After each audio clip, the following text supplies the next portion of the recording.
Welcome to എഡ്യൂപോഡ്. മക്കളെ, നമ്മുടെ exam അടുത്തടുത്ത് ഇങ്ങനെ എത്തിക്കൊണ്ടിരിക്കുകയാണ് അല്ലേ. ഓരോ ദിവസം കഴിയുന്തോറും ദിവസങ്ങൾ കഴിഞ്ഞ് നമ്മുടെ എക്സാമിൻ്റെ അടുത്ത് നമ്മൾ എത്താൻ നിൽക്കുകയാണ്. അപ്പോൾ നമുക്ക് ഈ വരാൻ പോകുന്ന ക്രിസ്മസ് എക്സാം കളറാക്കണ്ടേ? ഓക്കെ, കളറാക്കണം. അപ്പോൾ നമ്മുടെ +1 ജോഗ്രഫിയിലെ ഒരു പ്രധാനപ്പെട്ട ചാപ്റ്റർ ആണ്. വളരെ സിമ്പിൾ ചാപ്റ്റർ ആണല്ലേ, ഒരു ചെറിയ ചാപ്റ്റർ ആണ്. ആ ചാപ്റ്ററിനെ ഒന്നും കൂടെ ചെറുതാക്കിയിട്ട് നമ്മൾ എന്ത് ചെയ്യുക, ചെറിയ സമയം കൊണ്ടൊന്ന് പെട്ടെന്ന് പഠിച്ചാലോ.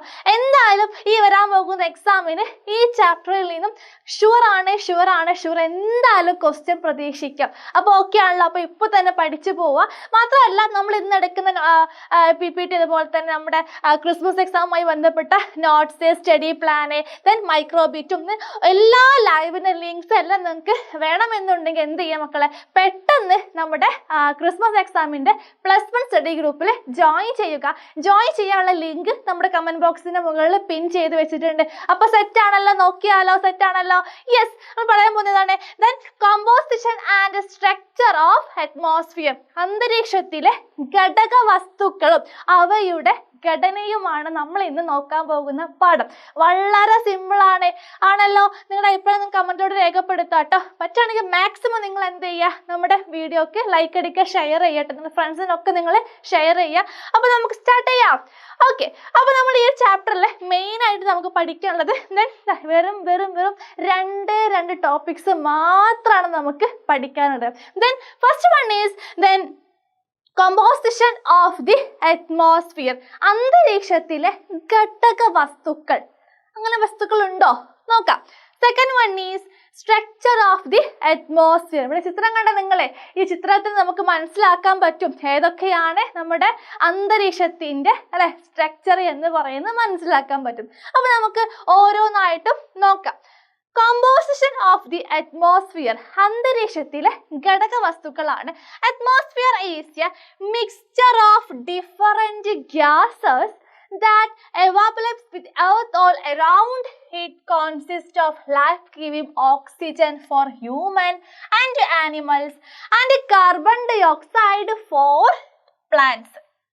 അല്ലെ, ഭൂമി എന്ന് പറയുമ്പോൾ നമുക്കറിയാം, ബഹിരാകാശത്തിൽ നിന്ന് നമ്മൾ നമ്മുടെ ഭൂമിയിലോട്ട് നോക്കുകയാണെങ്കിൽ നമ്മളെ ഭൂമിയെ ഒരുപാട് വാതകങ്ങൾ ഇങ്ങനെ ഒരു ബ്ലാങ്കറ്റ് പോലെ ഇങ്ങനെ പൊതിഞ്ഞ് നിർത്തിയിട്ടുണ്ട്. അപ്പോൾ നമുക്ക് കണ്ണുകൊണ്ട് കാണാൻ പറ്റാത്ത ഒരുപാട് ഗ്യാസസും അതുപോലെ തന്നെ ഡസ്റ്റ് പാർട്ടിക്കിൾസ്, വാട്ടർ വേപ്പറും കാര്യങ്ങളും ഒക്കെ നമുക്ക് എവിടെ കാണാൻ പറ്റും? എവിടെ? നമ്മുടെ അറ്റ്മോസ്ഫിയറിൽ നമുക്ക് കാണാൻ പറ്റും. അപ്പോൾ ഭൂമിയെ എല്ലാ വശത്തു നിന്നും പൂർണ്ണമായി പൊതിഞ്ഞു നിൽക്കുന്ന വാതകങ്ങളുടെ ഒരു മിശ്രിതമാണ് എന്ത് പോലെ മിക്സ്ചർ. മിക്സ്ചർ കഴിക്കാറില്ല നമ്മളെ. മിക്സ്ചറിൽ പല ഐറ്റംസ് ഉണ്ടാവും അല്ലെ, കടലുണ്ടാകും, ദെൻ പല ഐറ്റംസ് പല ഷേപ്പിലുള്ളതൊക്കെ നമുക്കതിൽ കാണാൻ പറ്റും. അതുപോലെ തന്നെയാണ് നമ്മുടെ അന്തരീക്ഷത്തിൽ എന്താണ് ഈ വാതകങ്ങളും പൊടിപടലങ്ങളും വാട്ടർ വേപ്പറും ദെൻ എല്ലാം കൂടെ എന്താണ് ഒരു മിക്സായ ഒരു പരുവമാണ്. ദെൻ മനുഷ്യനും മൃഗങ്ങൾക്കും ശ്വസിക്കാൻ പറ്റിയ ഓക്സിജൻ നമുക്ക് എവിടെയുണ്ട്? നമ്മുടെ അറ്റ്മോസ്ഫിയറിലുണ്ട്. ദെൻ നമ്മുടെ പ്ലാന്റ്സുകൾക്കും ഒക്കെ ആവശ്യമായിട്ടുള്ള കാർബൺ ഡൈ ഓക്സൈഡിൻ്റെ എവിടെ അടങ്ങിയിട്ടുണ്ട്? നമ്മുടെ അറ്റ്മോസ്ഫിയറിൽ അടങ്ങിയിട്ടുണ്ട്. അപ്പോൾ ഓരോന്നിനും എന്തുണ്ട്? അളവും കാര്യങ്ങളൊക്കെ ഉണ്ട്. ദെൻ നമുക്ക് നോക്കാം എന്തൊക്കെയാണ്. Gases and water vapour. Third one is dust particles അല്ലേ, വാതകങ്ങൾ, ജലബാഷ്പം, അതുപോലെ പൊടിപടലങ്ങൾ. ഇത്രയും കാര്യങ്ങളാണ് നമ്മുടെ അന്തരീക്ഷത്തിലെ ഘടക വസ്തുക്കൾ. ഇനി നമുക്ക് നോക്കാം ഗ്യാസസ്, വാതകങ്ങൾ. പ്രധാനമായിട്ടും ഏറ്റവും കൂടുതലായിട്ട് നമുക്ക് കാണാൻ പറ്റിയതാണ് നൈട്രജൻ ആണ്. എത്ര പെർസെൻറ്റേജാണ് വരുന്നത്? 78%. സെക്കൻഡ് വൺ ഈസ് നമ്മളെല്ലാം ശ്വസിക്കുന്ന ഓക്സിജൻ ആണ്, 21%. ദെൻ ഇത് മാത്രമല്ല നമുക്ക് കാർബൺ ഡൈ ഓക്സൈഡ് ഉണ്ട്, ആർഗൺ ഉണ്ട്, ഹീലിയം ഉണ്ട്, അതുപോലെ തന്നെ ഹൈഡ്രജന്, അങ്ങനെ ഒരുപാട് വാതകങ്ങൾ ബാക്കി 1% ബാക്കി വാതകങ്ങൾ വരുന്നുണ്ട്. ദെൻ മനുഷ്യനാണെങ്കിലും മൃഗങ്ങൾക്കാണെങ്കിലും ദെൻ സസ്യങ്ങൾക്കൊക്കെ ശ്വസിക്കാനുള്ളതൊക്കെ ഇവിടെ ഉണ്ടെന്നർത്ഥം. ദെൻ മറ്റൊന്നാണ് വാട്ടർ വേപ്പർ അല്ലെ, ജലബാഷ്പം. കണ്ണോണ്ട് കാണാൻ പറ്റുന്നുണ്ടോ? ജലബാഷ്പങ്ങൾ ഉണ്ടോ? Water vapour is the gaseous form of water present in the air. It is an important part of the atmosphere and help in forming clouds, rain and humidity.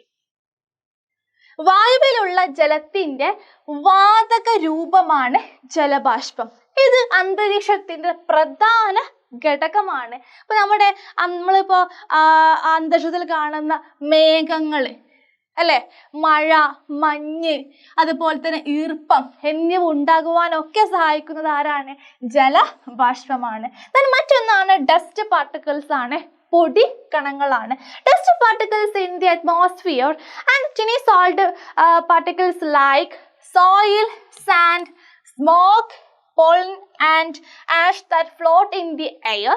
They play an important role in cloud formation because water vapor condenses around these particles. ഇപ്പൊ നമ്മൾ അന്തരീക്ഷത്തില് പൊടിപടലങ്ങൾ ഉണ്ടെന്ന് പറയുന്നുണ്ട്. അപ്പൊ ഈ പൊടിപടലങ്ങൾ എവിടുന്നാണ് വരുന്നത്? എവിടുന്നായിരിക്കും? സ്വാഭാവികമായിട്ട് ഇപ്പോൾ ഡ്രൈ സാൻഡ്, മണ്ണ് കാര്യങ്ങളൊക്കെ ഉണ്ട്. ഇപ്പോൾ നമ്മുടെ പ്രദേശങ്ങളിലൊക്കെ നല്ല ഒരു കാറ്റ് വീശിയാൽ അവിടുത്തെ പൊടി കണങ്ങളൊക്കെ ആ മണ്ണിലുള്ള പൊടികളൊക്കെ ആ കാറ്റിലൂടെ കയറി അത് അറ്റ്മോസ്ഫിയറിൽ എത്തുന്നുണ്ട്. അതുപോലെ തന്നെ മണ്ണ്, ഇപ്പം പുക അല്ലെ, ചില സമയം നമ്മൾ ഈ കത്തിക്കുന്ന സമയങ്ങളിലൊക്കെ പുകയിലുള്ള ചാരം കാര്യങ്ങളൊക്കെ അറ്റ്മോസ്ഫിയറിലോട്ട് പോരുന്നുണ്ട്. അപ്പൊ ഇതൊക്കെയാണ് അല്ലെ നമ്മുടെ അന്തരീക്ഷത്തിൽ പൊടിപടലങ്ങൾ എത്താൻ സഹായിക്കുന്ന ഘടകങ്ങൾ എന്ന് പറയുന്നത്. മാത്രമല്ല ജലബാഷ്പം അല്ലെ നമ്മുടെ മേഘങ്ങൾ രൂപീകരിക്കുവാനും അത് സഹായകമാവുന്നുണ്ട്. അപ്പോൾ വാതകങ്ങളെ, ജലബാഷ്പം, പൊടിപടലങ്ങളെ എന്ത് ചെയ്യാൻ വളരെ പ്രധാനപ്പെട്ടതാണ്. ഓക്കെ, ഇനി നമുക്ക് ഈ ഒരു ചാപ്റ്ററിന്റെ നട്ടെല്ല് എന്ന് പറയുന്ന ഒരു ഭാഗമാണ് ഇത് പറയുന്നത്. ഏതാണ്? അറ്റ്മോസ്ഫിയർ അല്ലെ, സ്ട്രക്ചർ ഓഫ് ദി അറ്റ്മോസ്ഫിയർ. നമ്മുടെ അന്തരീക്ഷത്തിന്റെ സ്ട്രക്ചർ എന്ന് പറയുന്നത് ഏതൊക്കെയാണ്? Troposphere, stratosphere, mesosphere, thermosphere, last one is exosphere.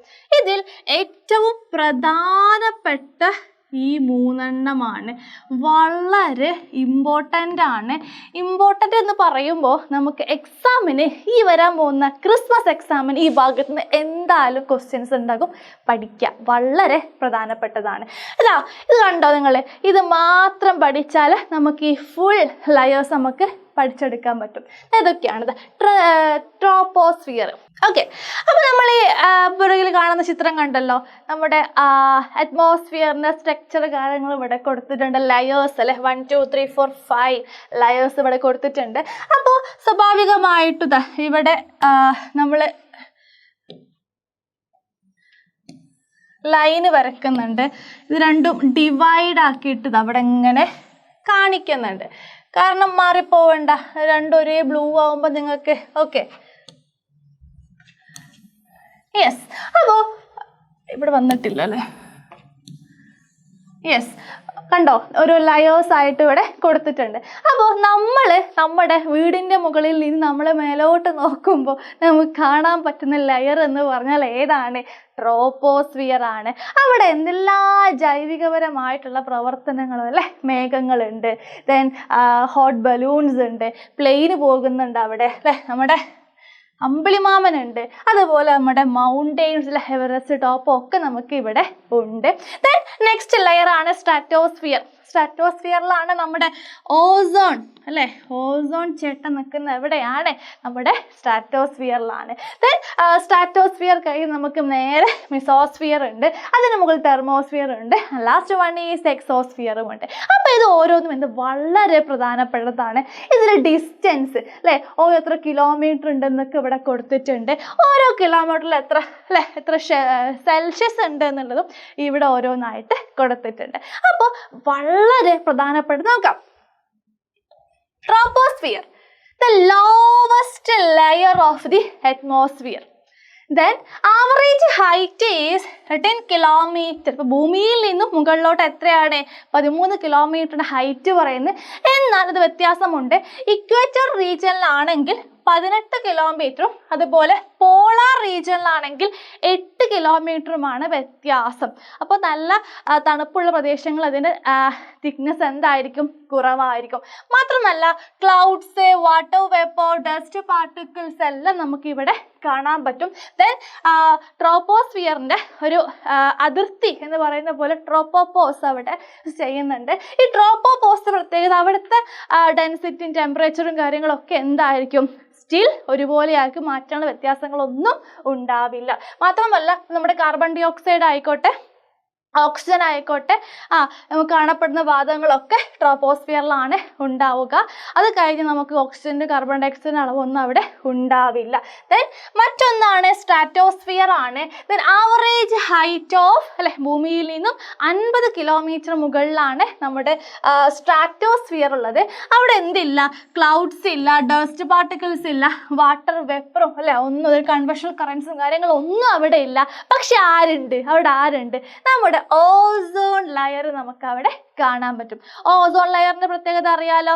Yes, നമ്മുടെ സണ്ണിൽ നിന്ന് വരുന്ന അൾട്രാ വയലറ്റ് രശ്മികളിൽ നിന്നും ഭൂമിയെ സംരക്ഷിക്കുന്നത് ആരാണ്, ഓസോൺ ലെയർ അല്ലേ. ഒരു അരിപ്പ പോലെ നമ്മുടെ ഒരു സംരക്ഷണ കവചമായിട്ടത് പ്രവർത്തിക്കുന്നുണ്ട്. ദെൻ മറ്റു ലെയറാണ് മെസോസ്ഫിയർ. തേർഡ് ലെയർ ആണ് മെസോസ്ഫിയർ. ഹൈറ്റ് ഓഫ് 18 കിലോമീറ്റർ, ഭൂമിയിൽ നിന്നും 80 കിലോമീറ്റർ മുകളിലാണ് നമ്മുടെ മെസോസ്ഫിയർ സ്ഥിതി ചെയ്യുന്നത്. മാത്രമല്ല അവിടെ എന്താണ്, ionosphere lies between 18 and 400 kilometre above the mesosphere. അപ്പോൾ ഇവ എന്ന് പറയുമ്പോൾ ഭൂമിയിൽ 400 കിലോമീറ്റർ മുകളിൽ നമുക്ക് അയണോസ്ഫിയർ എന്നുള്ള ഒരു ഇത് നമുക്കിവിടെ കാണാൻ പറ്റും. നമ്മുടെ റേഡിയോ തരംഗങ്ങൾ പോലെയുള്ള വൈദ്യുത തരംഗങ്ങളുടെ ഒരു ഇത് നമുക്ക് അവിടെ കാണാൻ പറ്റും. ദെൻ മറ്റൊരു പ്രധാനപ്പെട്ട ഒരു ലെയറാണ് thermosphere. Thermosphere then 18 kilometre to 400 to 600 kilometers above the earth. Then very high temperature, നമുക്ക് നല്ല രീതിയിലുള്ള ചൂടും കാര്യങ്ങളൊക്കെ നമുക്ക് ഇവിടെ അനുഭവപ്പെടും. മാത്രമല്ല then auroras അല്ലെ, നോർത്തേൺ ആൻഡ് സദേൺ ലൈറ്റ്സ് പോലെയുള്ള പ്രതിഭാസങ്ങളൊക്കെ നമുക്ക് ഇവിടെ കാണാൻ പറ്റും. then occur in the upper part of this ലെയറിന്റെ അപ്പർ ഭാഗത്താണ് നമുക്ക് ഈ ഒരു പ്രതിഭാസം കാണാൻ പറ്റുക. Then last one is exosphere ആണ്. The outermost layer of the atmosphere, then 10,000 kilometer above the earth. ഭൂമിയിൽ നിന്ന് 10,000 കിലോമീറ്റർക്ക് മുകളിലാണ് എക്സോസ്ഫിയർ ലെയർ. അപ്പോൾ സ്വാഭാവികമായിട്ടും ബഹിരാകാശത്തിനോട് തൊട്ടിട്ട് നിൽക്കുന്ന ഒരു ലെയറാണ്. Then mostly contains light gases like hydrogen and helium പോലെയുള്ള വാതകങ്ങളാണ് നമുക്ക് ഈ ഒരു ഭാഗത്ത് കാണുന്നത്. No weather, no clouds and no breathable air in this layer. Some satellites orbit in the lower part of the exosphere. അതുപോലെ സാറ്റലൈറ്റിൻ്റെ ഒക്കെ നമുക്ക് ഈ ഒരു ഭാഗത്ത് ലോവർ പാർട്ടിൽ നമുക്ക് കാണാൻ പറ്റും. അപ്പോൾ ഇത്രയും കാര്യങ്ങളാണ് നമുക്ക് ഈ ഒരു ഭാഗത്ത് പഠിക്കാനുള്ളത്. വളരെ പ്രധാനപ്പെട്ട ഭാഗമാണ്. Then most importance troposphere, stratosphere and mesosphere വളരെ പ്രധാനപ്പെട്ടതാണ്. അപ്പോൾ ഓക്കെ ആണല്ലോ, അപ്പോൾ സെറ്റ് ആണല്ലോ. അപ്പോൾ നിങ്ങൾ മറക്കേണ്ട നമ്മുടെ ക്രിസ്മസ് എക്സാമിൻ്റെ ഓൾ ലിങ്ക്സും ദെൻ നമ്മുടെ സ്റ്റഡി പ്ലാൻസും അതുപോലെ തന്നെ മൈക്രോബിറ്റും കാര്യങ്ങളൊക്കെ നമുക്കിനി ലഭിക്കുക നമ്മുടെ +1 സ്റ്റഡി ഗ്രൂപ്പിലാണ്. ഗ്രൂപ്പിൻ്റെ ലിങ്ക് നമ്മുടെ കമൻറ്റ് ബോക്സിൻ്റെ മുകളിൽ പിൻ ചെയ്ത് വെച്ചിട്ടുണ്ട്. ദെൻ ഇനി നിങ്ങൾക്ക് എല്ലാ നോട്ടിഫിക്കേഷനും കാര്യങ്ങളൊക്കെ ഈ ഗ്രൂപ്പിലാകും വരിക. അപ്പോൾ എന്ത് ചെയ്യുക, പെട്ടെന്ന് ഗ്രൂപ്പിൽ ജോയിൻ ചെയ്യുക. ദെൻ മറ്റ് പുതിയ വീഡിയോസുമായിട്ട് നമുക്ക് വീണ്ടും കാണാം. അതുവരെ ബൈ.